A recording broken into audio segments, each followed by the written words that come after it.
దేనికి మీరు వెళ్ళకండి. ఓన్లీ మీ కాన్సన్ట్రేషన్ ఇంటి దగ్గర మీ పేరెంట్స్ తోటి మంచిగా ఉండడము.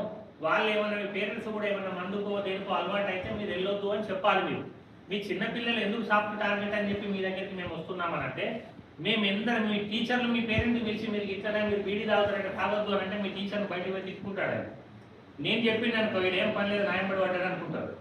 మీరు చెప్పింది అనుకో మీ పేరెంట్ 1-4 సార్లు ఆలోచిస్తాడు. మా బాబు ఎందుకు చెప్పిండు, నేను మారకుంటే నా బాబుకు కూడా అలవాటు అయ్యే ఛాన్స్ ఉంటుంది అనే ఉద్దేశంతో వాళ్ళు మారే ఛాన్స్ ఉంటుంది. సో కాబట్టి మేము ఇలాంటి ఏ అవేర్నెస్ ప్రోగ్రాంలు కూడా పర్టికులర్గా మీ దగ్గరకు వచ్చి మేము ఇన్ఫర్మేషన్ రిలీజ్ చేస్తున్నాము అని అంటే, మనకున్న జనాభాను బట్టి ఇట్లా ఎన్ఫోర్స్మెంట్ ఏజెన్సీలు చాలా నిరోధక ప్రతిజ్ఞ.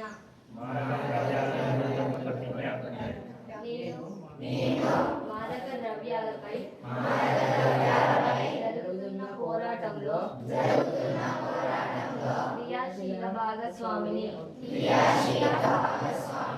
అవుతానని నేను డ్రగ్స్ రహిత జీవన శైలిని అనుసరిస్తూ నాతో పాటు ఏ ఒక్కరు డ్రగ్స్ బారిన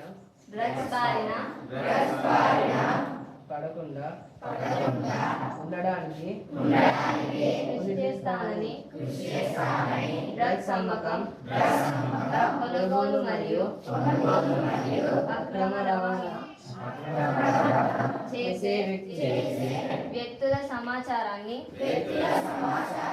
సంబంధిత అధికారులకు తెలియజేస్తానని నేను డ్రగ్స్ రహిత సమాజమే లక్ష్యంగా సాగుతున్న తెలంగాణ ప్రభుత్వ సంకల్పంలో భాగస్వామిని అవుతానని ప్రతిజ్ఞ చేస్తున్నాను. జై హింద్.